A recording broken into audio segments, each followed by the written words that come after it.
going to go live, right? We are live, Matra. Oh, okay. So we'll get started with the Mangalacharan. Jaya Radha Madhava Jaya Kunja Bihari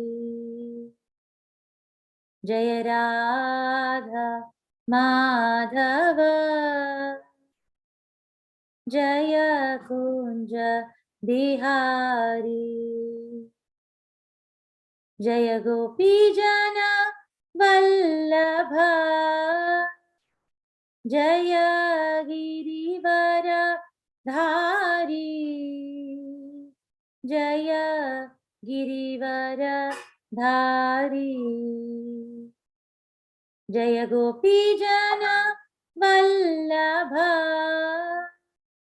Jaya Girivara Dhari Jaya Girivara Dhari Jaya Shoda Nandana Jaya Rajajana Ranjana Jaya Yashoda Nandana Jaya Vrajajana Ranjana Jaya Yashoda Nandana Jaya Vrajajana Ranjana Jaya Vrajajana Ranjana Yamuna Tira Vanachari Yamuna Tira Vanachari Jaya Radha Madhava Jaya Kunja Bihari Hare Krishna Krishna Krishna Hare Hare Hare Rama Ramo Rama Hare Hare Hare Krishna Krishna Krishna Hare Hare Hare Rama Ramo Rama Hare Hare Hare Krishna Krishna Krishna Hare Hare Hare Rama Ramo Rama Hare Hare Hare Krishna Krishna Krishna Hare Hare Hare Rama Ramo Rama Hare Hare Hare Krishna Krishna Krishna Hare Hare Hare Rama Ramo Rama Hare Hare Hare Krishna Krishna Krishna Hare Hare Hare Rama Ramo Rama Hare Hare Om Jnanantimirandasya Jnananjana Shalakaya Chakshurunmilitam Yena Tasmai Shri Gurave Namah Om Namo Vishnupadaya Krishna Prishthaya Bhutale Srimate Bhaktivedanta Swaminiti Namine Namaste Saraswati Deve Gauravani Pracharini Nirvishesha Shunyavadi Paschatya Deshatarini Jai Shri Krishna Chaitanya Prabhu Nityananda Shri Advaita Gadadhara Shri Vasadi Gaura Bhakta Vrinda Hare Krishna Krishna Krishna Hare Hare Hare Ramo Rama Ramo Hare Hare. Hare Krishna everybody. Thank you so much for being here. we are actually going to explore and understand what is Brhat Bhagavatamrta. I'm just going to share my screen, and Brhat Bhagavatamrta is a beautiful, two beautiful stories. It actually is, it was written by Srila Sanatana Goswami. Now we will get to know in the beginning who actually spoke to who. This is, comes in a series of 3 books, and Gopi Pranadhana Prabhu has translated that from Sanskrit to English, and it's absolutely available through BBT. And I just wanted to mention as we get started that the Brhat Bhagavatamrta is actually 3 books with 2 stories. Today we will be covering only the first story, and next Wednesday we will be covering the other story. Now, anybody who doesn't have, who thinks that they don't have enough time to read the whole Bhagavatam, Brhat Bhagavatamrita is actually an apt thing. We all know that the tree of the Vedas, the 4 Vedas are considered like a tree. The mango that grows on the tree, like, the sweet mango is Srimad Bhagavatam. Just imagine if somebody has peeled the mango and actually got the juice of the mango in a cup with a spoon and gives it to us. That is Brhat Bhagavatamrita. So it is actually the nectar of the nectar that's available. And if you see on the background, you'll actually see a rocket ship that's flying. So we're going to fly in the rocket ship with Narada Muni today to find out who is the greatest devotee. As we get started, let's see a review of who spoke Brhat Bhagavatamrita to who. Now, we all know that this person who's sitting here, Maharaja Parikshit, is the son of Abhimanyu. Abhimanyu was the son of Arjuna, and they had this huge war, Mahabharata war, that we all have heard and read about. So after the war of Mahabharata was over, Pandavas become the king of the entire Earth planet, not just India. It was the entire Earth planet. And they took care of the Earth planet very nicely. And then when they were retiring, because Abhimanyu was no more, Abhimanyu passed away in the battlefield of Mahabharata. This is Parikshit. This is the son of Abhimanyu, and he becomes the king of the entire Earth planet. Well, he also takes care of, he was also a wonderful king. Now, he gets cursed that he was going to die in 7 days. Well, that's a total beginning of Bhagavatam. But today, since we're going to go to Brhat Bhagavatamrita, we're not going to details of what that story is, why he got cursed, who cursed him and all. But we're just going to learn in short that Maharaja Parikshit was cursed. And so he sits down and listens to Bhagavatam from Srila Shukadeva Goswami, who is the son of Vyasadeva. So Maharaja Parikshit is about to die. 7 days are almost over. His mother Uttara, the wife of Abhimanyu, mother of Parikshit, is very, very sad. She's lamenting. She's saying, what will happen? What will happen to you? So she was in immense lamentation. She's very, of course, her son, her husband is no more. And now her son is going to die because of a curse. So these are the few things that Maharaja Parikshit tells Uttara. He says, this world, this material world is miserable, but there is another spiritual world, mother, which is amazing and beautiful. So when he hears, when Mother Uttara hears it, she then wants to know more in detail of what did Shukadeva Goswami tell you? Can you tell me? So, well, Maharaja Parikshit doesn't have so much time because it's almost 7 days. At the end of 7 days, the snake bird is going to come and bite him and he's going to die. Now, Mother Uttara says, well, I understand you cannot tell me all of it, but can you do this for me? Like how you churn an ocean and get the most important, like, the nectar that comes out of it. Can you take the nectar of the whole Bhagavatam and tell it to me in that few moments that you have before the bird comes and kills you? So this is what Maharaja Parikshit tells his mother. He says, yes, I actually wanted to totally stay quiet and not do anything before the bird comes. The snake bird comes and kills me. But mother, I'm going to, since you're asking me such an important and very, very, very wonderful question, I am going to answer all your questions. I'm going to answer this most important question. So Parikshit tells 2 stories to his mother Uttara. So Brhat Bhagavatamrita is those 2 stories. It's a 3 book which actually has 2 stories. The first story is Narada Muni. The first story is about Narada Muni finding out who is the greatest devotee. And the second story is Gopakumara's journey. So next week, we're going to do Gopakumara's journey next Wednesday.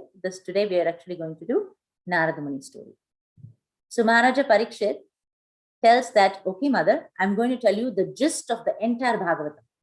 What is the purpose of life? Everything, So he starts telling, he says that I'm actually going to start off with Narada Muni's story. Narada Muni actually has this quest. He wants to find out who is the greatest devotee. So he is on a journey and he actually goes to Prayag. We all know Prayag is actually in India. And he sees a Brahmana who is worshipping this beautiful Shalagram Shilas. He's praying to Shalagram Shila. You see on this picture on the left side. He's praying to Shalagram Shila. He's taking care of the Shalagram Shila so beautifully. And he's, offering bhoga and feeding so many people. Well, Narada Muni looks at him and he says, you are so amazing. You must be the person who is the greatest devotee of the Lord. Well, the Brahmana says, no, Narada Muni, it's not me, because I have very little amount of, power or, amount of seva that I can do. You should actually go to southern part of India. In the southern part of India, there is this beautiful, huge festivals that happen for Radharani and Krishna.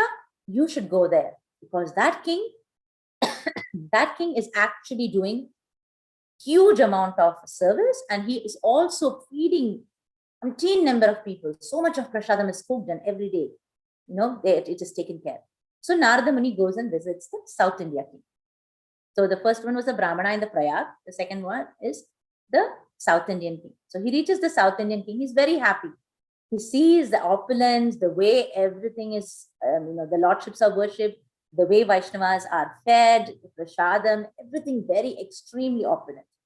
But he thinks that, oh, wow, then he goes and talks to the king. He says, oh, king, you must be the greatest devotee of everybody, of the entire universe. So the king starts explaining. He says, I'm so sorry, Narada Muni, for disappointing you, but I'm not the greatest devotee. And he says, I'm not the greatest devotee because I live in a place where there is Janma, Mrityu, Jara, Vyadhi. There is birth, old age, death, and disease. So how could I have got a real mercy of Krishna? How could I be the greatest devotee? So I'm not. He says you should go to Indraloka. Now we all know from Bhagavatam that in Indraloka, there is only Janma and Mrityu. There is no Jara and Vyadhi. So there is no old age and there is no disease. So he says Indra is the better king. So Narada Muni actually goes to Indraloka. So while he is at Indraloka, he sees Vamanadev. We all know Vamanadev is actually the brother of Indra. He comes to actually give the kingdom back to all the demigods, right? So Narada goes to heaven and he is so happy. He sees Vamanadev being worshipped. Everybody is taking care of Vamanadev and Indra is taking care of Vamanadev. So he's so happy. He's like, oh, wow, so beautiful. So he goes to Indra and he says, Indra, you must be the greatest devotee of everybody. So Indra says, no, not me. Vamanadev is my brother because of my parents. They have done so much of austerity. And that's the reason that he has come. And he is in Indraloka. It's not because of me. Because I am here Indra, unlike usual stories that we hear about Indra, you see the absolute humility of Indra. He says, I am actually super greedy, envious, always worried about making sure I don't lose my seat in Indraloka. So there is no way that I can actually be the person who has received the highest mercy of the Lord, and I'm not the greatest devotee. So please do not mention. But you see, I'm going to just scroll over the story because Bhagavatamrta is a huge, lot more details. But because we don't have so much time, I'm actually going to cover the story and maybe with question and answer, we can take a little bit more details. But here Indra is saying that I caused a concern to Braja, to the entire Vrindavan, by tormenting with so much of rain. Krishna had to lift the Govardhan hill to protect. So what kind of devotee would I be? So I'm not a great devotee. And you know something? He appeared as Vamanadev because of the greatness of Bali Maharaj. not because he wanted to give us. He knew Bali Maharaj was a great devotee. So, well, now Narada starts thinking, well, now Indra is not the greatest devotee. And he's thinking about who's the great devotee. Indra says, your father, Brahma, is the greatest devotee. So now Indra tells that Brahma is the dearest devotee of God. He creates this entire universe. He stays, we all know that one day in Brahma Loka, right? In one day of Brahma, 14 Indras appear. And in one day, what is one day of Brahma is 4,000 yugas of the demigods. So you can imagine how long Brahma actually lives. And he is the person who creates and controls the whole universe. And remember that 4,000 yugas of is one day. Again, 4,000 yugas is also is one night. So here, if you see the small little chart on the top, you see that these many years, I cannot even read actually, 311 and 4 trillion years. That is 336,000 kalpas, days of Brahma. So, it's just mind-blowing for us even to calculate how long Brahma lives. So he says Brahma is the greatest devotee because Krishna is very pleased with Brahma, and that's why he got to create and maintain this universe. Well, he reaches Brahma. Now, Narada Muni, we all know, Narada Muni was a Manasaputra of Lord Brahma. He came from his heart. So he goes to his father and he says, Narada Muni starts glorifying Brahma. Oh, you must be the greatest creator. You maintain, you destroy, you take care of the 14 planetary system. Oh, wow, the 4 Vedas appear. He starts glorifying over and over again. Narada Muni, Brahma gets very upset. He says, Narada, what have I taught you since you were a kid? I told you, I'm nothing. I am just controlled by Maya. I'm always, I am bewildered. And he says that I'm always afraid of time. And there are situations when I'm afraid of different kinds of demons when they're produced. Well, when I gave the boon, if you see the first picture, he says, I gave the boon to Hiranyakashipu, which caused a lot of concerns, and Lord Vishnu had to appear as Nrsimhadev. I created so much problems for Vishnu. And I was bewildered when I took away all the Gopa friends of Krishna. And what happened? He was totally lost. I didn't even know his supremacy. So he starts explaining that. So he says that how can I be? I cannot be the greatest, Narada. Absolutely, I cannot be the greatest. Well, then next question, right? Narada has to ask Brahma, okay, father, if you are not the greatest, then who's the greatest? He says, Lord Shiva is the greatest. So he says, Shiva, the dear devotee of the Lord, he is the greatest. They are both they both do things together. They are amazing. So he says, Shiva is so merciful. We all know Shiva actually in Sanskrit means auspicious. He is an auspicious person. And Shiva is always ready to, help everybody, not even considering his own life. Like when Samudra Manthan happened, Shiva drank the ocean of, from the ocean, all the poison he drank. Well, of course, made sure that it didn't go below the neck. Well, Parvati held his neck and made sure, that's why he's called Nilakanta, right? He did that. He helped in getting Ganga down. He held Ganga on his head when she was just flowing down. And, he starts explaining Brahma starts glorifying Shiva so much. He is one of the starting of one of the parampara, the Rudra parampara.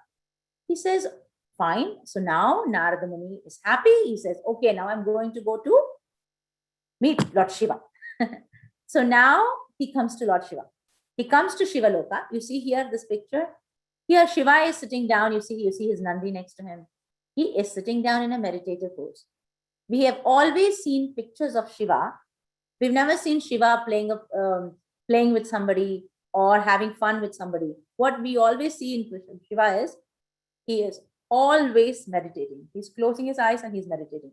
His constant focus of meditation is Sankarshana. He's always meditating on Sankarshana, and that is what he was doing. When Narada entered and started glorifying Lord Shiva, Shiva just closed his ears. He said, oh, no, Narada, you have to be quiet now, quiet.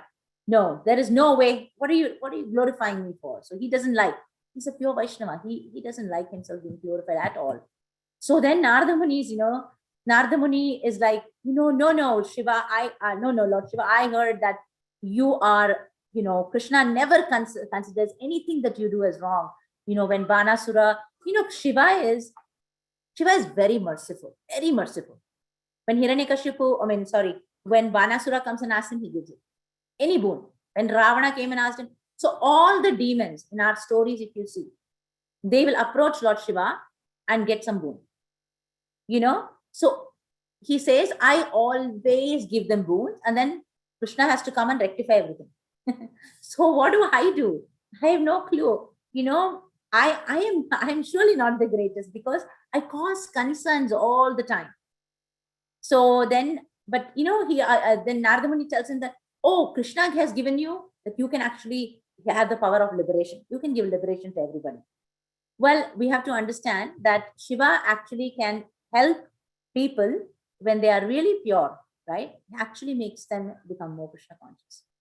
So here you see Shiva is saying, I also try to, confuse people by giving the impersonalism. So, what is the use of impersonalism? What is the use of liberation for devotees? Devotees never want liberation. They only want to serve the Lord life after life. Doesn't matter what is there, what is not there. So he says, if a devotee says, you want mukti, they will say no. They will start closing their eyes, and it will be a painful thing for a real devotee. They don't want mukti. They only want bhakti. Well, then he says, Shiva says, actually the residents of Vaikuntha are very great, because they don't have any tinge of, I want this, or I want to achieve this. They are always thinking about how they can serve Lord. They're never thinking about themselves. Well, he says, okay, that is all fine. Here, one important thing you want to hear. Even Parvati says, Mahalakshmi is, a greatest devotee. She's amazing. She's worshipped by everybody in Vaikuntha. She resides on the chest of Lord Hari. He tells everything. And then Shiva and Parvati, they're all there. But one important thing, then, as soon as he says Vaikuntha, what do you think Narada Muni would have? Oh, I'm going to go to Vaikuntha and meet all the devotees there. Then Shiva reminds him, oh, you don't have to go to Vaikuntha now, because on the earth planet, Krishna is actually doing his pastime. He is in Dwaraka. But I want to tell you something. He slowly gets him closer and tells him in his ears, you're trying to find the greatest devotee of Lord, right? He says, yes, you should go meet Prahlada. So I just want to quickly share one little slide, which actually shows us that till now, where all has he traveled. So that kind of gives us an idea about how on and off. I'm just going to make sure that we see this picture, because this picture is actually going to give us an idea of how he's traveling through the universe. So we all know that our little universe, we live in a ball-like universe. The lower planetary systems you see Rasatala, Mahatala, Talatala, Sutala, Itala, Atala, Vitala, Atala. And this is where he started. He met the Brahmana here in Prayaga on Bhumandala in Jambudvipa. And then he also met the South Indian Brahmin in India. From there, from South Indian Brahmin, he went to Indraloka. This is he's traveling up and down. Remember, I put the rocket pictures because it's actually how Narada Muni is traveling. From heavenly planet, he actually goes to Satyaloka, the Brahma's abode. And I want to tell you, from Brahma's abode, he actually gets out of this universe. And he goes up to Shiva Loka. So Shiva's abode is actually, there is Brahman outside, and after Brahman is actually, there is a Sadashiva Loka. He goes there. And from there, Shiva says, you need to go down to, go meet Prahlada. That's where we're going to go. So he's going to go down in one of these planets. So you see these planets.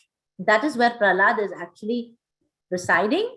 And so we're going to actually get to that. So going back to our original slide. So we'll see that how he is actually traveling up and down. So able to see my slide, right? So here he says, oh, I want to tell you something. If you really want to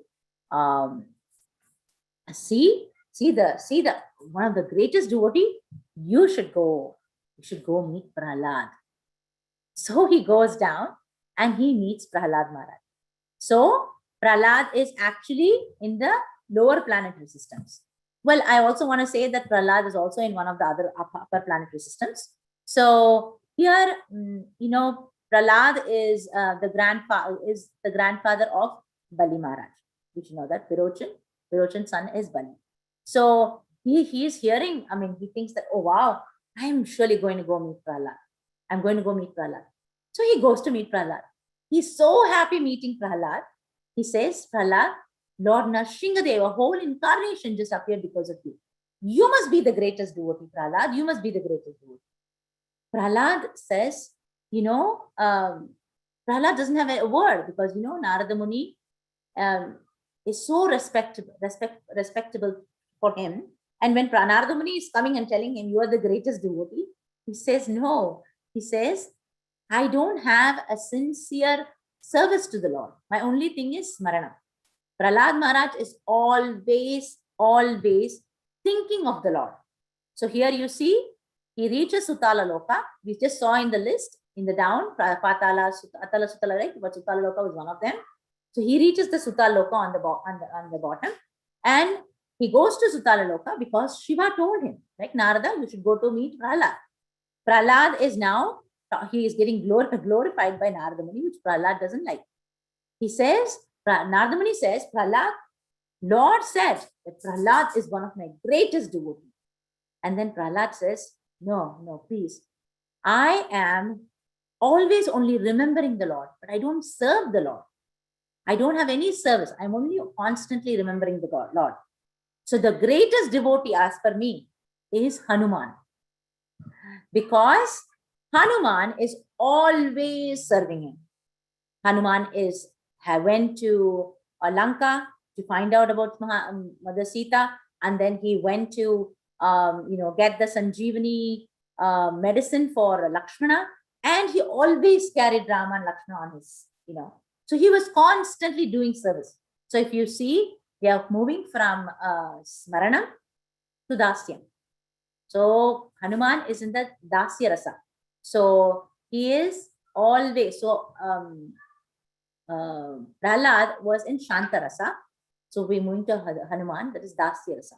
So Hanuman is like, oh, he's very, very much, he's so great because he's always constantly serving the Lord.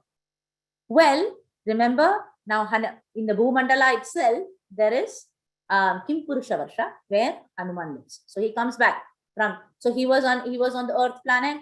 He goes up to Indraloka. We saw the picture, right? We'll show the picture again.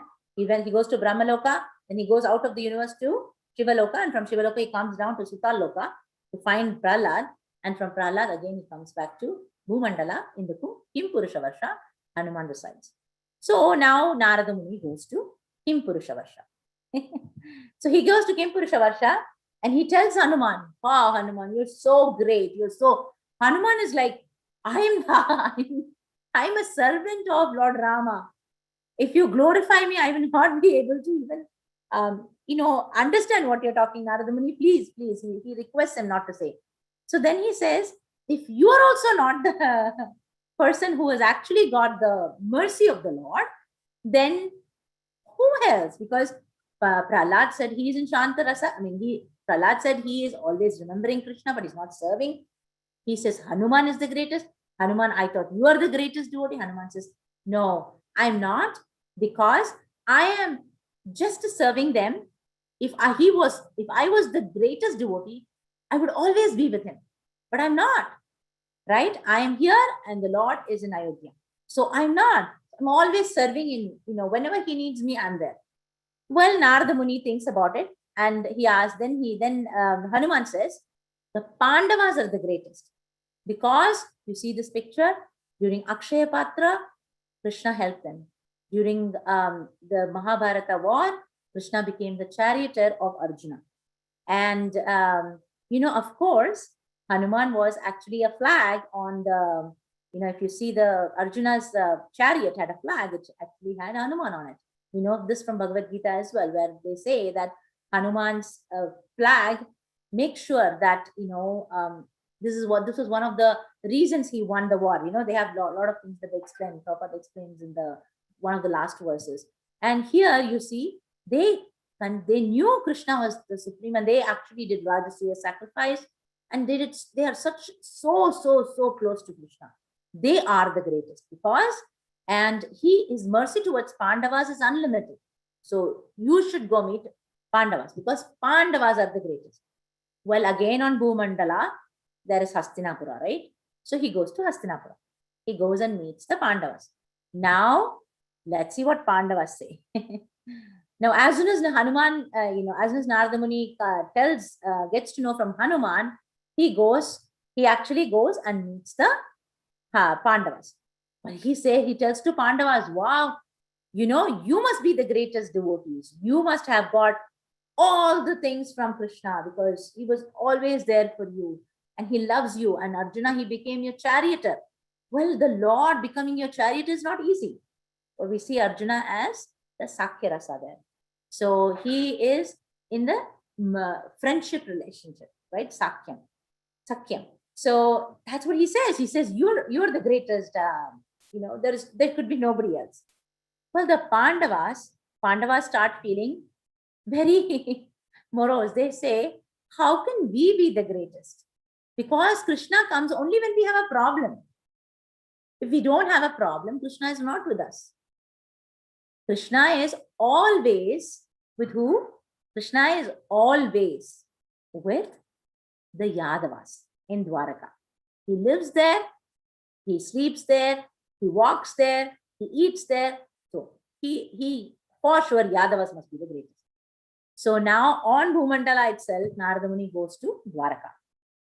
So there he sees the Pandavas, because the Pandavas, you see these 5 Pandavas, they're feeling very embarrassed when he starts telling them about it. So now Narada Muni goes to Dwaraka. But you see, all these people must have been amazing devotees for even living in Dwaraka. Dwaraka is, of course, part of Gujarat, right? I mean, yeah, so there is a part of, it is said that there is some part of it available under the sea and it's not there. Well, that's where, basically, topographically, that's where Dwaraka was. And he was so happy. He went to Dwaraka and he was so happy and he wanted to go meet. So Narada Muni wanted to go meet all the Yadavas. So they go and, he falls on the floor and he says, oh, you all must be the greatest devotee of all, because you are serving the Lord every single day. And he is with you, he lives with you, he's your king. So, then he says that, okay, fine. He's happy, he found. But in the meantime, Yadavas say, oh, hold on. It's not us. It's actually among the Yadavas, Uddhava is the greatest. Uddhava looks exactly like Krishna. Uddhava spends all his time with Krishna, and Krishna tells Uddhava all the most important things in his life. So there is no one who is more closer or who has got more mercy or who is the greatest devotee than Uddhava. Well, very importantly, now this is part that we're going to go a little bit more in detail, where now he reaches, well, he got to know from the Yadavas, now he reaches the palace of Krishna, because that is where who's there? Uddhava is also there, because Uddhava is always with Krishna. There's no time that he's not there. So Uddhava is his constant companion, and he always serves and receives Mahaprasadam. He does all these things. At night when Krishna goes to bed, he massages his feet, and then once Krishna falls asleep, he places his lotus feet on his lap and then goes to sleep. So that great devotee is Uddhava. Now we can start thinking, how come Krishna, I'll show you one picture at the end. How come Krishna is here? Krishna is there. Krishna is with all the queens and all. Well, that's the greatness of Krishna. He can expand unlimitedly. And then he asks him that, then Narada Muni is very happy. He says, I have to go find Uddhava. But as soon as he enters the palace, Narada Muni is not able to control himself, because he's in ecstasy, thinking that, oh, Uddhava is the greatest. I found Uddhava. Uddhava is the greatest. Well, when he couldn't control himself, he almost falls, but then he gets himself together and he enters the room where Krishna is there. Krishna is still sleeping on his bed, and around Krishna are 4 people. One is Uddhava, one is Rohini, one is, of course, Rukmini, and actually there are a couple more, but these are the people who actually have a lot of conversation. So Balaram, Mother Rohini, Rukmini, and Uddhava are there. So and a couple more people. So as soon as Narada enters, everybody starts looking at Narada. Why is Narada looking like this? He looks so lost. He's in, complete ecstasy. So then he goes and he says, "Who's Uddhava? I want to meet Uddhava." So while he goes in and he actually looks for Uddhava, Uddhava gets up and he says, "I am Uddhava." And then he feels so ecstatic seeing him. And he says, "I heard you are the greatest and the dearest devotee of the Lord. And then I heard you got the most favor of the Lord. And please, let me offer my obeisances to you." Now, as soon as Uddhava heard, he, with great respect, embraced Narada's feet and started to cry. He was in tears. He says, "Narada Muni, what are you saying? And then I am the greatest." And then slowly he wiped his tears and he starts controlling himself. And then he feels very, choked up. He wants to say, he says, "Narada, you know everything. You're most truthful person, and you know everything. Why are you telling me I'm the greatest?" Then he says, "I'm not the greatest, Uddhava. All the residents of Raja are related to Krishna with great love. You know that there is Mother Yashoda there are Gopis, there are Gopas, everybody, right?" Uddhava says, when I go to whenever I have a desire to go to Raja, my only thing, I want to be a creeper there. You know why I want to be a creeper? At some point, the dust from the feet of the Gopis would actually fall on me. So I can, I can purify myself, and then he said, just that association. I just want that little association of the dust of the lotus feet of all the Gopis. Now there's going to be a whole beautiful scene that happens, which we know then why Uddhava is saying this. Now Uddhava says, Gopis are the greatest. Gopis are the greatest. And remember, the scenario is Krishna is still sleeping on the bed and all of the four are standing and Narada Muni enters and Uddhava is having a conversation with Narada Muni. As soon as Rohini listens to what Uddhava says, because Uddhava says, they are the greatest and I wait to be a creeper in where they're going to walk. And when they walk, the dust of their lotus feet fall on me and that I will consider the perfection of my life. Well, Mother Rohini was just there, right? And she says, Uddhava, please don't remind me of Gopis. They are always in misery. And Krishna has not gone to see them. Krishna has not gone to see them. Yashoda is like crying. Her cry is making even stones to shed tears. And he says that I did tell Krishna about them, but he didn't even worry to go and see them. This is what Mother Rohini is telling. And then you're telling that God's mercy on the residents of Raja is great. Well, let's see. So here you see that once he says that, he says Brajvasis are enchanted by Krishna. But let's see why is Uddhava talking about the Brajvasis? Now, Brajvasis didn't mind the demons. They didn't mind anything. Their only goal was to just serve Krishna and not of anything else. They offered everything for Krishna's pleasure. There was nothing that they had for themselves. They had nothing. They had no selfish objective. Everybody in their lives do something only for selfish nature, right? But the people in Raja are always doing things only for Krishna's pleasure. They're not doing anything for anybody else's pleasure. Now this is continuing with Rohini. Rohini talks with Uddhava. She says, Devaki suggested that they must be, with lot of, there must be so much of debt to pay because so much of things that they did.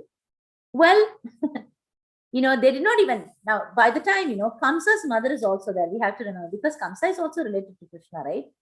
Then she starts telling, Kamsa, this is a flavor that we have to understand. Kamsa's mother talks about one thing. She says, oh, those cowherd people didn't even give Krishna a pair of shoes. He was going to place of, to take care of the cows.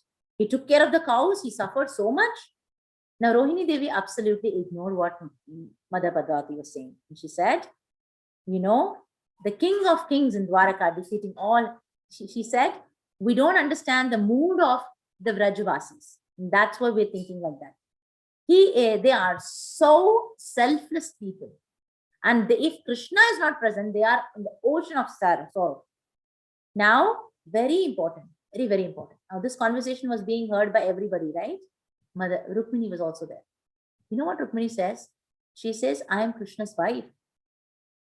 But I want to tell Mother, you do not know how butter soft is Krishna's heart.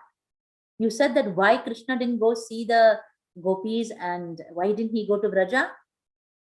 Every day at night, he dreams of them. He screams for them. He says Radhe, he says Lalite. He's always thinking about them constantly. And immediately Satyabhama, who was there, she says, not only in his sleep, he's also talking about it even when he's awake. He behaves like we are his wife only superficially. He doesn't even consider. He considers the maidservants, the Gopis of Vrindavana, to be the greatest. Just then Balaram was there. He said, yes, I stayed in Vrindavan for two months, but there's no way I could console any of the people in Vraja. My only thing was, I was thinking that Krishna should go to Vraja to save their lives. And then, of course, Balaram was also, he says, hearing that Krishna quickly got out of, as soon as Balaram says, I think he should go to Vraja because they are almost going to die without even seeing him. Well, hearing that, immediately Krishna was sleeping. Like we said in the beginning, this conversation is happening while Krishna is sleeping. So suddenly he wakes up and Krishna starts crying so loudly.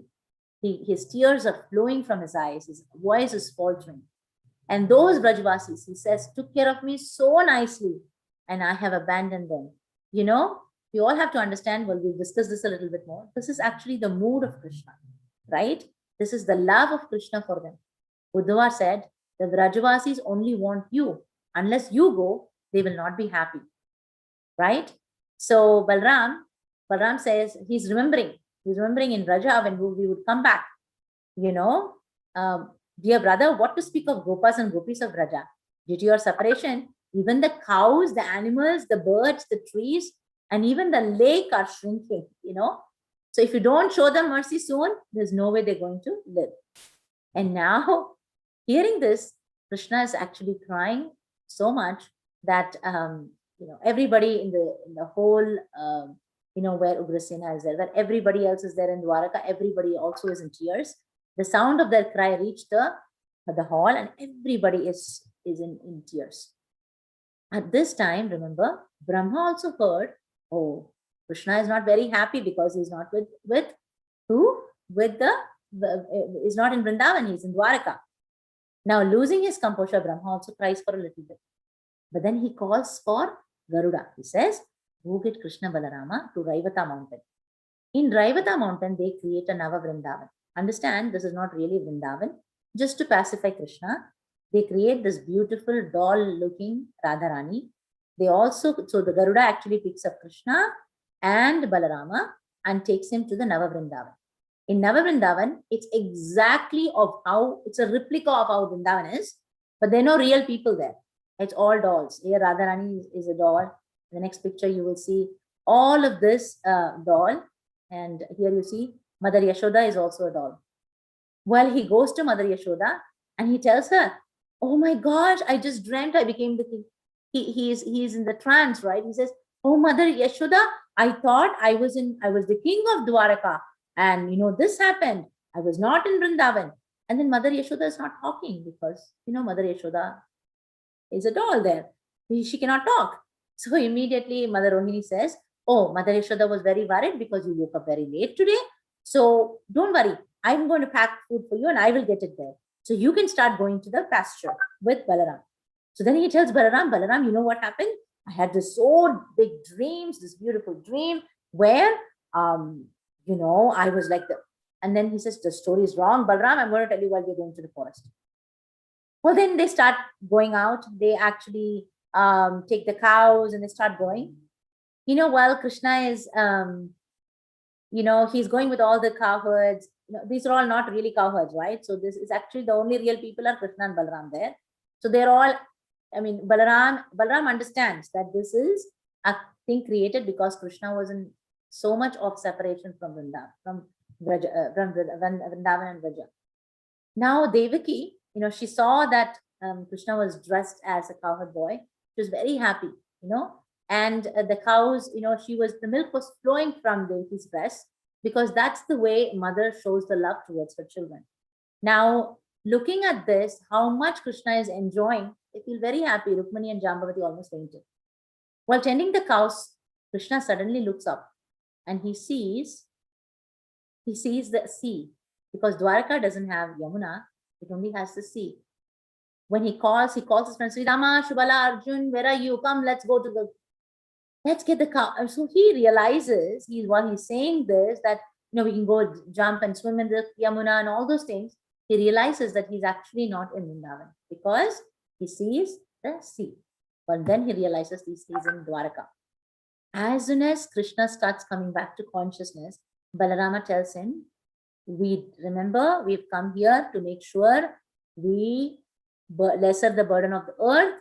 Once we are done, we'll again go back to Goloka Vrindavan. So we have to finish this. But he tells Krishna, we have to make sure that all the demigods are protected. Like, Kamsa has to be killed. And, he's telling that all the people who are not, are burden on earth, all those people have to be killed.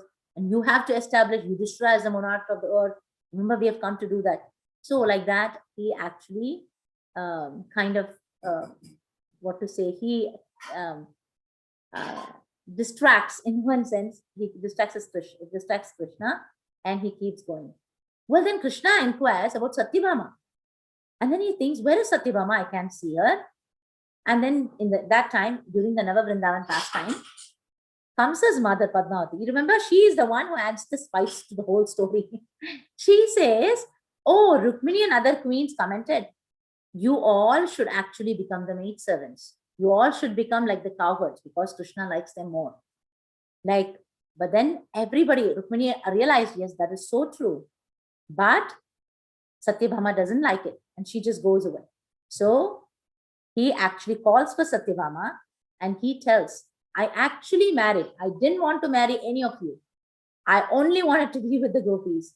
But what Rukmini was actually going to give up her life.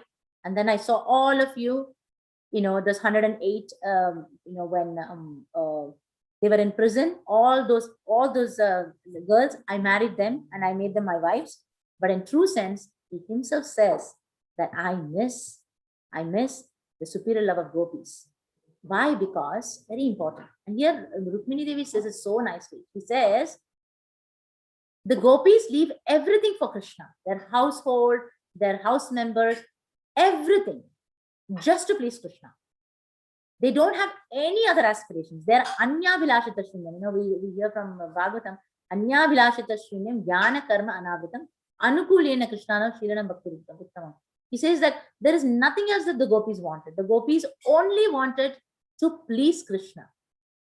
So one thing that I wanted to mention. So yeah, let's finish this and I just want to mention. So he chastises Satyabhama. He says, very clearly, he says, don't you know I am completely submissive to the desires of the residents of Vraja? If in order to make them happy, I have to reject you all, I am prepared to do that. So that shows Narada Muni who Krishna thinks is the greatest of all of the people that we just read. Because this is so important. Now, I will also tell you who is Satyabhama as we go on. Now, Gopis are always in anxiety. Now, one thing we have to remember, and we will not understand till we really, really have the mercy of Krishna. Here, Krishna says, in the union, when they meet, they're very happy. But when they are separated, the thought of meeting them makes them very happy.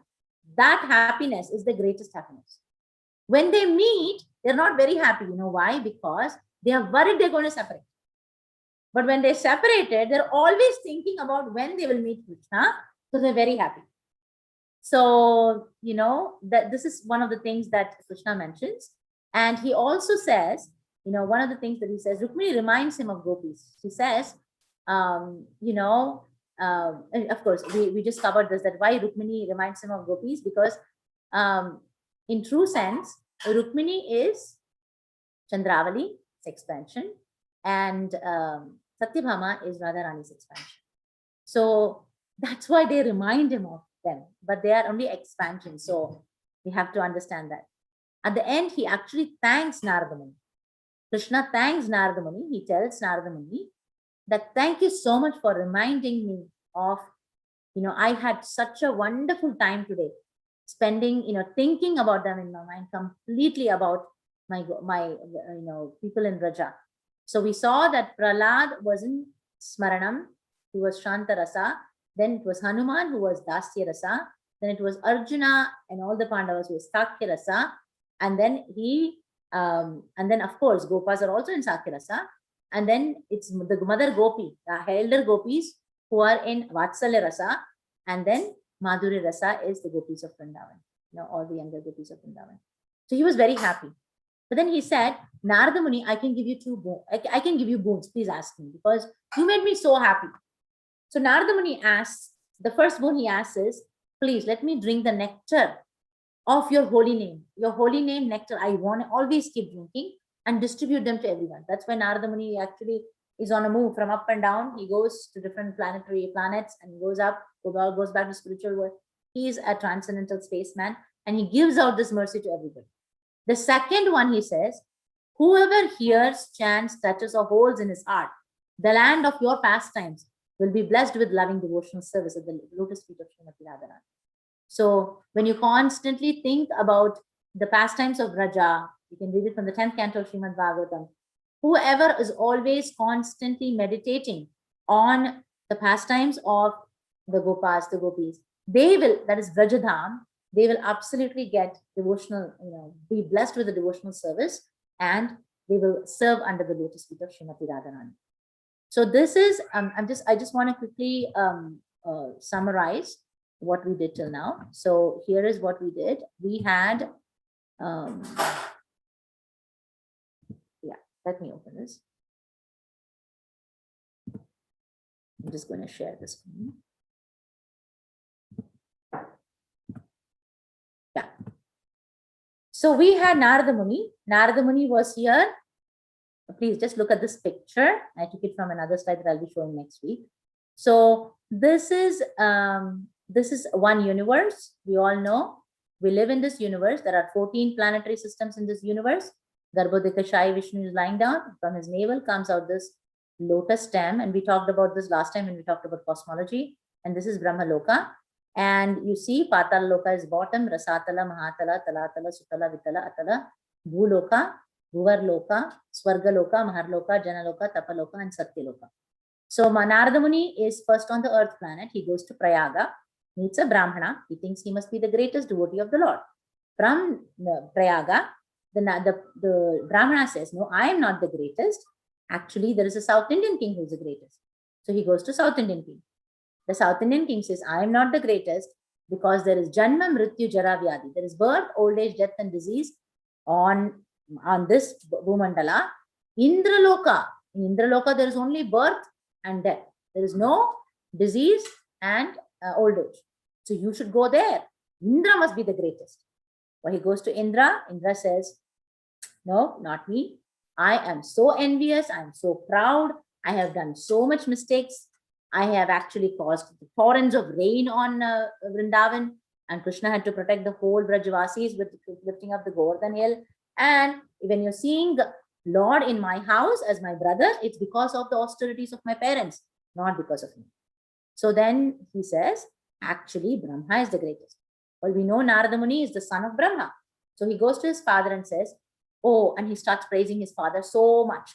His father doesn't like it, and he says, I always give boons without even thinking. I gave boon to Hiranyakashipu because of the Lord had to come as Nrsingadev. I keep giving boons like that.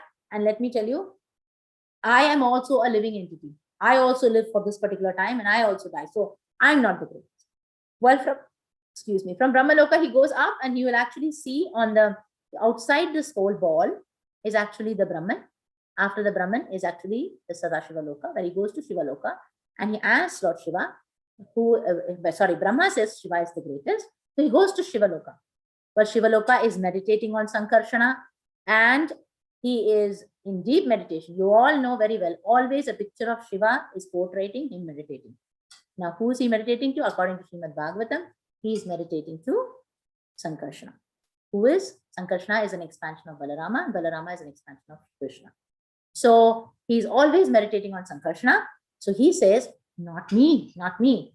You actually, you should actually go to Vaikuntha because they are great devotees. They do things just for Narayana.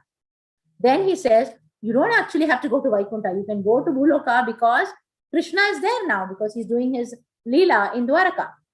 Well, then Narada Muni's goal was to find out who is the greatest devotee. Then Shiva tells him in his ears, you should go to Sutala Loka, where you actually find, this is the down here, if you see here, now Sutala Loka is where Prahlad is. Prahlad says, no, not me. I'm only remembering Krishna. I'm only remembering the Lord. I am not doing any service. So he tells him to go back, go to meet Hanuman. On Bhumandala, you see this big Bhumandala. It's not only earth. It has a lot more than earth. So in Bhumandala, there is a place called Kim Purusha Varsha. That's where Lord Hanuman is. He says you should go to meet Lord Hanuman. But he goes to meet Lord Hanuman. Hanuman is actually doing a great service to Lord Rama. He does, gets the Sanjeevani. He carries Rama and Lakshmana all the time. So he's doing all that great things. Well, that's great. But Hanuman says, I am not the greatest. You should actually go to the Pandavas because Pandavas are always with the Lord. That is also in Bhuloka. So he doesn't go anywhere else from Bhuloka from here. He goes to Pandavas. Pandavas say, Krishna is with us only when we are in difficulty. He's not with us all the time. You should go to Dwaraka. So from Kim Purusha Varsha, from Hanuman's place, they actually come to Earth planet. Earth planet, he goes to Hastinapura where Pandavas are. Pandava says, not us. He goes to Dwaraka. He says Yadavas because Krishna spends all his day tied with Yadavas. Yadava says, it's not us. It is Uddhava. Because Uddhava spends literally waking up hours, sleeping hours with Krishna. So then he goes to Uddhava. Uddhava says, I want to just be a creeper in Vrindavan. Why? Because the Vrindavan Gopis are the greatest. Well, Vrindavan Gopis are the greatest, fine. Then while this discussion is happening, Krishna is sleeping and Balaram, Mother Rohini, Rukmini, Uddhava are all talking. Suddenly Krishna wakes up and starts crying for the Gopis. He starts crying to go to the Vrindavan. So at that time they realized that how great, how much of love Krishna has for Vrindavan than any other place. He's there constantly because then he reveals at the end that it is because people in Vrindavan, the Gopis, are ready to leave their families, leave everything just to please Krishna. I just wanted to end with one particular story. One day, we all know the story very well, but I just want to say how great Gopis are. One day, Narada Muni tells Krishna is having a headache. Well, it's a pastime. So Krishna is having a headache. So he goes and asks lots of devotees. And everybody tells him that, no, we cannot give you the dust of our lotus feet to get Krishna's headache gone. Then he goes to the Brahmana, says no. And he goes to several people. Everybody say no. But at the end, he reaches the Gopis. As soon as he goes to the Gopis, he tells that Krishna is having a headache. And if you can give her a dust from the lotus feet, he will put it on his head and he will feel fine. So as soon as he says that, the Gopis say, oh, of course, please take the dust. And they start giving him the dust. Then Narada Muni is amazed. He says, what are you saying? Nobody gave the dust from their feet because Krishna is the Supreme Lord. And if you give the dust from your feet, you will go to the hellish planet. The Gopis say, even for a moment of time, even if one moment of time, if Krishna's headache is relieved because of our dust from our feet, we are ready to go to hell for eternity. That is the love of Gopis. Gopis are so pure. They want to be able to always serve Krishna. They never think of. So I was remembering the last shloka of Shikshashtakam, where Mahaprabhu says, Ashrishyava padaratam tinastumam adarshanan marmahatam karotva yata dadava vididatulam pato mat prananatastu sevanakara. He says the meaning of the shloka is, when I call you Krishna, you don't have, even if you don't come, adarshanan marmahatam karotva. So they say that I will ask you for something, Krishna, you don't fulfill. I will call you, you don't come. You break my heart. Whatever you do, it doesn't matter. Mat prananatastu sevanakara. You're the only Lord of my life. That is what is the mood of the Gopis. So, so this was the first part, and the only part that I didn't recap is the Narada Muni story and the next week Gopakumara story. These two stories are actually told by Maharaja Parikshit to his mother Uttara when he already heard the entire Bhagavatam from Shukadeva Goswami. He comes back. I mean, he is done with it. The whole conversation is over. Mother Uttara is lamenting that her son is going to die. Well, at that time, he says, Mother, don't worry, because this material world is, temporary, but, the spiritual world is permanent. And then she tells him, can you give me a gist of what happened? So he gives her a gist in two stories. So the first story that we did today is who is the greatest devotee of all, and how he traveled between the different, between the universe also, but around, through the planets, and find out who's the greatest devotee. And he found that the Gopis are the greatest devotee. And next week we will see who is Gopakumara and how he was a commoner in Vrindavan and how he achieved to go back home, back to Godhead. It's one of the most beautiful stories I've ever heard. So I will try my best to, tell the story as well. And I know, this is my first attempt to actually read, understand the Bhagavatamrta. And I'm sure several of you would have been, would know more about it. I really, please excuse me if I've made any mistakes. And if I would love everybody to add so that, I will, in this process, I will also get to learn from all. If you have any questions or comments, we can take now.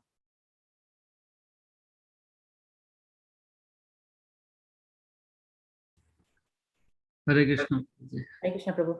Very, very nice presentation of Brihad Bhagavatamrta. Really liked the way you covered the whole story of Narada Muni. So I was just thinking that one thing that was common, actually, everybody whom you describe, they are all great devotees. Basically, Sanatana Goswami is everybody is great devotee. I was just thinking that one thing that is common among all the great devotees is that they are able to appreciate other devotees' good qualities. That was very common in every great devotee that he approached. In fact, the other day I was reading, it was mentioned that the bhakti starts when we start seeing good quality in others. When we start appreciating good quality in other devotees, that is when bhakti starts. So I was just thinking, in fact, in Lord Chaitanya's, Sanatana Goswami wrote this, but there is one incident around Rupa Goswami. The Lord Chaitanya Mahaprabhu, he was glorifying one day Rupa Goswami as if he had 5 mouths. And he went on glorifying for a long time to everybody. And it was mentioned there, Kaviraj Goswami, that this was a test from Sri Chaitanya Mahaprabhu. But all other devotees, they were like happy. Like here also we saw all the devotees, they were happily glorifying. It's not like with a lot of austerity they are glorifying. A lot of happiness. So all other devotees become very happy to hear Rupa Goswami's glorification. And Mahaprabhu became all the more happy by seeing that, and he mentioned it was a test. So that was a very common theme that I was noticing. Of course, at our stage, it can be austerity, but even if we take that austerity, it will pave the way for bhakti. following in the footsteps of these great devotees. So great presentation, Mataji. I really loved all the stories. How everybody was, two things was common. They were finding great uh, devotional qualities in others, and they were themselves aware, very much aware of their so-called shortcomings or whatever. Thank Thank you, you. Prabhu. I really love the point which you said that they were glorifying as not they were glorifying without feeling that's an austerity. And I was just thinking that, that's the reason, at least I am in the material world where it's austere to glorify somebody and not think about yourself. And that is the point, at some point we need to reach. When we glorify them with a full heart. We're really considering them amazing, That is a very important takeaway for me. Yeah, very nice, Guru. Thank you. Thank you so much. Hare Krishna, Sukhesvari, Dandavat Pranam, Jai Shri Prabhupada. Haribol Kameshwari. Thank you so much for this wonderful presentation. It was so mesmerizing. And the beautiful slides are so beautiful. It's very nicely organized. Thank you. I have one question. Sorry, you were saying something? No, I was just going to say that these beautiful slides were created by Divya Mataji. So this summer, we are doing a Brhat Bhagavatamrta camp for the kids. So as a part of it, I learned it.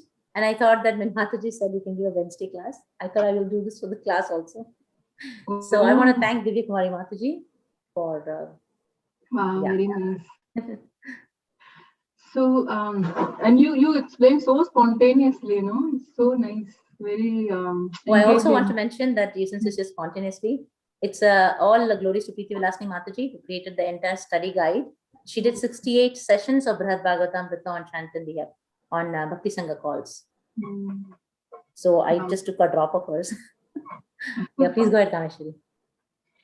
Yeah, so there is mention about Prahlad Maharaj, right? So Prahlad Maharaj in that is Sutala planet. Right. So when Nrsimhadev, actually, I remember Prahlad Maharaj going to Sutala planet. That is because of when Vamadev appears, and then Bali Maharaj goes to Sutala planet. That is specifically made by Vishwakarma for Bali Maharaj, right? By the arrangement. That time, whole family goes to Sutala planet. But before that, is Prahlad Maharaj in Vaikuntha? No, he's not in Vaikuntha, but where is he? Prahlad Maharaj is on Bhumandala also, or in Jambudvipa, in one of the Varshas. I think, if I'm not wrong, he's in the Hari Varsha. He's one of the Varshas, so he lives there also. So, as I said, not only the Lord expands, even his devotees expand. Like having extra hands or extra people. Remember, I was remembering Amrinder Prabhu when he was telling that, Prabhu, we are very, very connected to Radharani Krishna, but also very connected to Chaitanya Mahaprabhu. He said, you can be doing services both the places. I'm like, what, really? And then he said, yeah. So yes, I know that 5th canto of Srimad Bhagavatam mentions that Prahlad Maharaj is present in Bhumandal, Jambudvipa as well. So, it is expansion. I thought he is present in one place, and then after that he is sent to, whole family is sent to Sutala. Even though it is a lower planetary system, it is very opulent and very prosperous. Yes, so that yes, time correct. So that time they moved to Sutala, but before that, so basically now they are not anymore in Bhumandala, and they are now in Sutala. So I'm not. Is it still the expansion, or they moved to Sutala? That's a very good question. I can double check. But my understanding is, for service they can always expand because Nrsimhadev is there. For Nrsimhadev is actually in the planet, and in that particular Varsha. So glorifying Nrsimhadev, Prahlad Maharaj present there as well. Yes, correct. Yeah, he's there in Hari Varsha. Okay. Yeah. Okay. Yeah, here in the 5th canto of Srimad Bhagavatam, 16th chapter, 9th verse, in the land known as Hari Varsha, the exalted devotee Prahlad worshipped Lord Nrsimhadev. the appearance of Lord Nrsimhadev is described in the 7th canto. Following in the footsteps of Prahlad Maharaj, the inhabitants of Harivarsha also worship Nrsimhadev. So, this is, so I can double check Kameshwari. My understanding is he's present both the places. Okay. Thank you so much, Sukhesvari. But yeah, let me correct. Let me find out.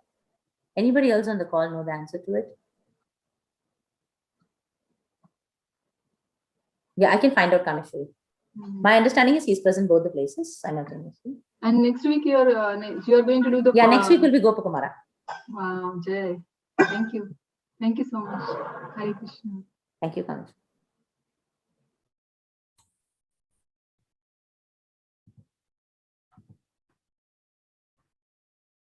Hare Krishna Mataji, this is Asramada. Hare Krishna Prabhu, Dandasana. Very, very excellent lecture and very nice presentation. And it was mesmerizing, that whole journey of Gopakumar. Now the point you were making just now, that the devotees can expand themselves. Yes, Prabhu. So we understand that even Indra is a devotee, like a mixed devotee, right? So in Mahabharata, it is written that we know that Bhima is Vayu's son, then Arjun is Indra's son, like that, right? That is how they were. But actually, all those Indra, Vayu, Dharmaraj, whose sons were there, they were actually, this story is not known that much, but if you read the unabridged Mahabharata, it is written there that they were all Indras, actually. And then Indra, he said he actually committed an offense against Lord Shiva. And so therefore he and then four other Indras, they committed offense against Lord Shiva. So they had to take birth, but when they said Shiva took them to the Hari, then they said they pardoned him and said, okay, you don't have to go yourself, but you can expand yourself. So he expanded. So Indra was still there, but he expanded himself like that. So as Vayu's son and then Dharmaraj's son, like that. I was written. So devotees, so you are right, devotees can expand themselves, basically. Thank you, Prabhu. I was sort of giving a long story, but I was taking example Indra as a sort of a mixed devotee. So just like, even if a mixed devotee can do it, then a pure devotee can absolutely do it. That is my point. That is exactly the point. Yeah. Thank you, Prabhu. Yeah, because Prahlad Maharaj is a pure devotee. Yeah. For a service of Krishna, that's the purpose of expanding as well, right? Yeah. For the service of Krishna, one person, it can be at different places to serve the Lord. Yeah. Because of their pure desire. Yes, Mataji.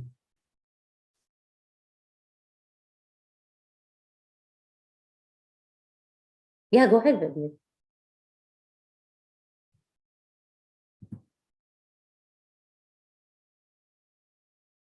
Go ahead, Giridhar. Sorry, Matri, I wasn't sure. So it was very nice class, Matri. Thank you. It was just, so it's a little bit because of my background as coming from a Shiva Vaishnava family and everything. I find some parts of Gaudiya literature a little bit uncomfortable for me, which is okay. I understand they're different sampradayas. They're always going to have different focuses. But maybe you could shed some more light. For example, I've heard that the Lord is not as pleased by the chanting of Purusha Sukta as by, say, the songs of the Gopis, for example, which can make sense to me. But I also wonder, somehow it feels like it's putting down the devotion of one class of devotees as opposed to another. So I'm wondering, and even here, Krishna calls, Satyabhama or Rukmini, foolish. So those are a little bit difficult for me to sort of digest. That's what I wanted to ask, how I should see that. I think Shamru Prabhu kind of explained some of it, but I still wanted to get the rest of the answer. Yeah, actually, I had this big question, Giridhar, that I used to ask this question that, all Gaudiya Vaishnavas will actually go back to Goloka Vrindavan. All people in Sri Vaishnava are going to go back to Vaikunta. All people in Gujarat who are doing Pushti Marga, they are also going to go become, they're also actually more towards Radharani and Krishna. So I was just having this question for several years. So one important thing that we need to realize is, suppose I am, for example, I am a servant of Lakshmi. Just for example, I'm just saying, okay? So if I'm a servant of Lakshmi, and if my place is in Vaikunta, even if you give me a different place, I'm not going to be happy, because that is my swarup, that's my position, and I'll be super happy being there. Like we see in Hanuman, always wants to be in Dasi Rasa, right? So Dasi Rasa in no way is like, Hanuman is not saying that I want to quit everything and, do something else, because something else is. So every person in whatever situation, position of service they're very happy. They're not going to be unhappy at all. So in this situation, Gopakumara, like we will see the next story, Gopakumara story is like this, ends like this, because Gopakumara is actually a resident, a Gopa of Krishna in Goloka Vrindavan, right? So in that sense, yes. Now everybody has their own inclination and love as they mature in their advance in their Krishna consciousness. The more they chant, automatically they will get attracted to one particular kind of worship or service to the Lord. So when I am reading, if I'm like, for example, now I'm a servant of Radharani. Okay, now the next scenario. So my attraction would be more towards reading the pastimes of Radharani with Krishna, or reading the pastimes of what Radharani Sakhis do with her. These would be my attraction, right? Brhat Bhagavatamrta, Parikshit is actually telling his mother Uttara. So he is comprising of everything that. So actually Brhat Bhagavatamrta is actually one part that I did not mention is Janamejaya, the son of Parikshit, after his father passes away, he is hearing to this whole story from Jaimini. Jaimini Rishi writes this this Brhat Bhagavatamrta is an appendix of Mahabharata. So he learns it from there, and he is explaining this whole thing. Oh, your father was about to pass away, your grandmother asked these questions, and this is how. Now, how did Sanatan Goswami get to know? Because Sanatan Goswami, this whole two stories were told by Madan Mohan to Sanatan Goswami. That's why he wrote it. So in no way, now we are talking about Gaudiya Vaishnava literature, right? So everybody is attracted to one particular kind of worship. So now if you see in Sri Vaishnava Sampradaya, you also have Parakiya and Swakiya there also in one sense. Think about Andal, right? Andal, the whole thing that she beautifully recites and all, automatically you will get attracted, right? So in one sense, if you see, there is nothing that, Sri Vaishnavas are only saying Purusha Sukta and Krishna doesn't. So it depends on this, just imagine, you are in one particular mood, okay? For you, your mood is going to be the most important. Well, a true devotee will not say your other mood is not important. Everybody is in their situation and everybody get attracted toward one particular thing. There is nothing wrong in it, There's nothing wrong at all. It is just the mood of the devotee who's writing this, and his bhava, his connection. So all these things are very important. So Murari Gupta was in Chaitanya Mahaprabhu's thing. He was Hanuman. He said, I want to jump out of and kill myself because Chaitanya Mahaprabhu, you're telling me to worship Krishna, but I cannot worship Krishna. My love is only towards Rama. So that then Mahaprabhu was very happy with him. He doesn't say, oh no, you're not supposed. No, it's not. So at the end of the day, let it be Krishna, Rama, or Narayana, it is the same person. The only thing that we exclusively mention is Krishna. Somebody is in awe and reverence, right? They enjoy doing awe and reverence puja to the Lord. So there's nothing wrong in it. Right? When Krishna has, Krishna has and his devotees have so many varieties of bhava and connections. We cannot say, oh, Krishna, anybody who has awe and reverence is, not as good as somebody else, right? So there's nothing wrong. Like Hanuman, how can I say Hanuman's in Dasi Rasa? Oh, but as Shamra Prabhu just now said, I was just remembering how amazing a real devotee says, you are. Now, we did not hear really what Gopis would say in the story, right? So that is also very important. So at the end of the day, that love that you have for Krishna is more important, and it should be unalloyed. It's unalloyed devotion to Krishna. Not that I want this. See, in spiritual world, everybody is unalloyed. Let it be Vaikunta, Goloka Vrindavan, it can be Navadvip Dham, it can be Dwaraka Dham, it can be Ayodhya Dham, wherever you go, it's unalloyed. Now, nobody's thinking about themselves. Everybody's thinking about what is the real thing I can do for Krishna, right? So Lakshmi is also serving the Lord Narayana, always. So, there are so many different, it's all different moods and varieties.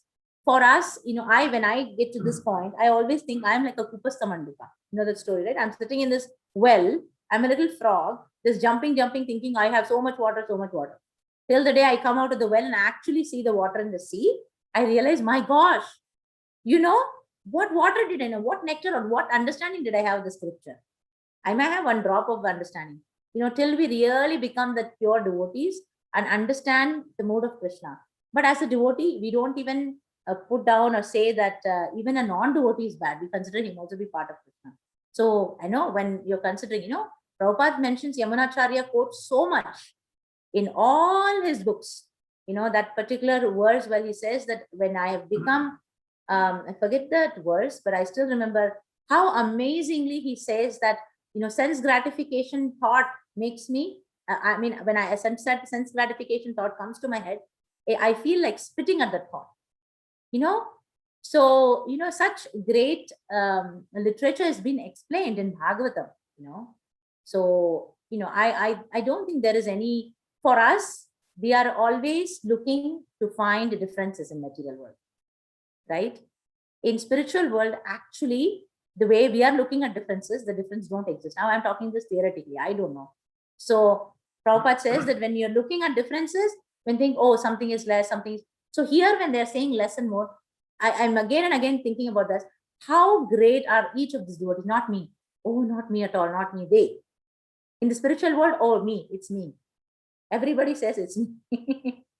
That's why in material, people are there in material world, right? Once we think that it's not me, it's Krishna doing or somebody other, automatically it gets better. I hope I answered your question. Yes, Mataji. Yeah. Is that clear? Yes, Mataji, it's clear. Somehow I feel like I haven't gotten the full clarity I wanted, but maybe it will just take time to realize that also. So the clarity, as I said, we have to become pure devotees as such. Every difference, like in Ishopanishad, Krishna, it said that he is far and he is near. How can Krishna be far and near? According to the materialistic concept, there is no way somebody can be far and near. If he's far, he's far. If he's near, he's near.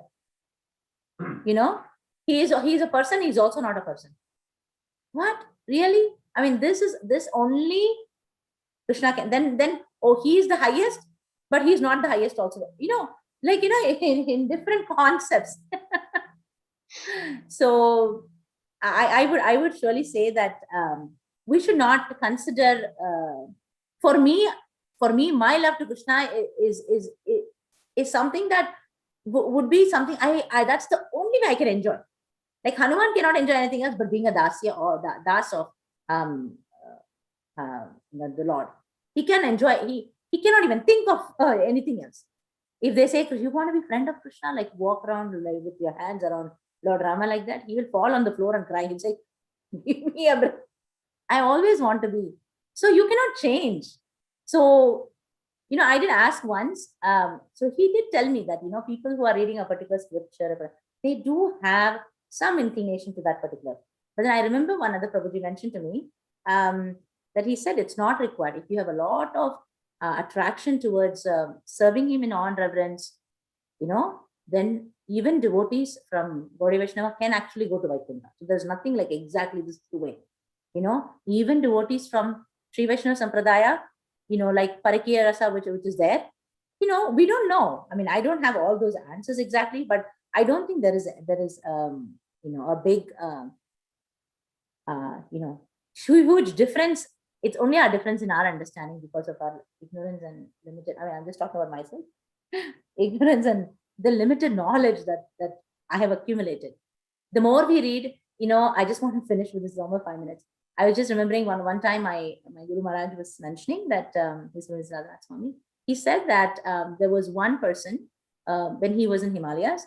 There was one Muslim person and there was one person from Ram temple. They both are very good friends. Every day in the evening, they both will sit and talk with each other. And they enjoy each other's company. So one day what happened is Maharaj went and talked to this Pujari in the Ram temple and he said, you are Hindu and he's a Muslim. How come you both talk so much every day about God? How, I don't understand, because everybody everywhere in the world are fighting on top of this. So he says, this is very amazing. He says, when a dog sees his master in a jacuzzi, in a very nice suit, he sees him in shorts, he sees him in, pants, whatever dress he sees in, for a dog, his master is master. He always recognizes. So similarly, whichever way the Lord comes, it doesn't matter whether he comes as Krishna, Rama or Allah, it is the same person. For a devotee, there will be no difference. So I was just remembering that because, in whichever way, like, you worship Lord in awe and reverence or as thing, right? In any of those other things, it is the mood of the devotee that gets that attraction. For some people, yes, this is the highest for me. Doesn't matter whatever you say. Yes, Matri, Yeah. yeah. That makes more sense to me. Thank you, Gurudev. Okay. Long question. Anybody else has any other questions or comments? We have another 4 minutes. So Mataji, this is Ashray Madhav again. Yes, Prabhu. Whenever this discussion happens, the way this kind of discussion happens, I always resolve it with that I'm very bad at remembering slokas. But in Bhagavad Gita, Krishna is saying, I am in the heart of every devotee as Paramatma, and I make his faith steady to the deity he wants to worship. So all these scriptures and all these different events that happened throughout the history in the Puranas, they were all meant because people have different aspirations. They have different, attachment to different forms and opulences of the Lord, right? So that is how these events were created, and then they were captured in the Shastras. And the Guru normally, sort of looking at the nature of the devotee, then directs the devotee or the disciple to that particular deity. That is how I resolve. In the modern world, because of internet, we get we get everything. It's like has become like a shopping catalog, right? But in olden days, you would go to the Guru, and Guru will know what is your nature, and then he will give you that shastra, basically, right, to increase your devotion to that deity. That is how I resolve all these conflicts. I don't know how correct I am, but that is how I resolve. I find that sloka very interesting from Krishna, when he's saying how he makes the faith steady for that person who wants to worship a particular deity. Yeah, thank you, Prabhu. Giridhar just posted the verse 721, and Krishna's mentioning about. I had thought this was only for the demigod, but we can kind of take it even for the desire of a soul as such. Yeah. If somebody is very interested in one particular mood, in worship, then Krishna gives him that.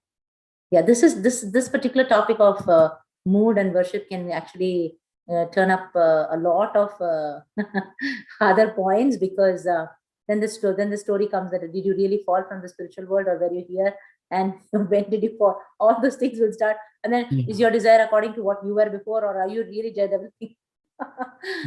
So there's so much. Yeah. Thank you, Ashray Prabhu, Ashray Madhav Prabhu. This is it's a very nice point.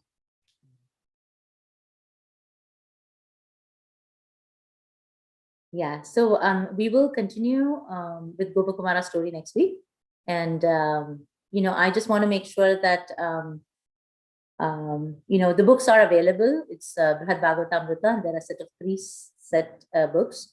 And if anybody is interested in having a set of books, you can always contact our temple. You can always contact me, or either you can put the email ID Anybody? I think all of us, I know all of them. I don't know whose iPad though. Yeah, anybody has any questions about it, you can reach out to Kameshwari or myself. Mataji, I have a question.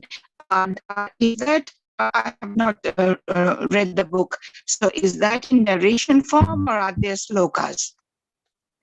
Oh, there are shlokas too, Mataji. But if you want to go faster, you don't need to read the shlokas. You can actually read the story. There's a translation of the purport. It's your choice of reading, actually. Yeah, there are shlokas. Because, as I said, this is an appendix to Mahabharata. Thank you. Thank you, Mataji. Mataji. It was nice listening to the story today. Yeah. Thank you for coming, Mataji. And you let me know, Mataji, I can always send you the books. Yeah, I have so many to read now anyways, but maybe I'll wait till your next class. Yes. Sure, Mataji. Yeah, thank you so much. Thank you. Thank you all so much for coming. And I'm hoping to see all of you next week, and we will go ahead with the story number 2 next week. Thank you all. Hare Krishna. Sukhesvari Mataji ki jai. Prabhupada ki jai, Gurudev ki jai. Hare Krishna. Haribol Sarvabandi Mataji, nice to see you.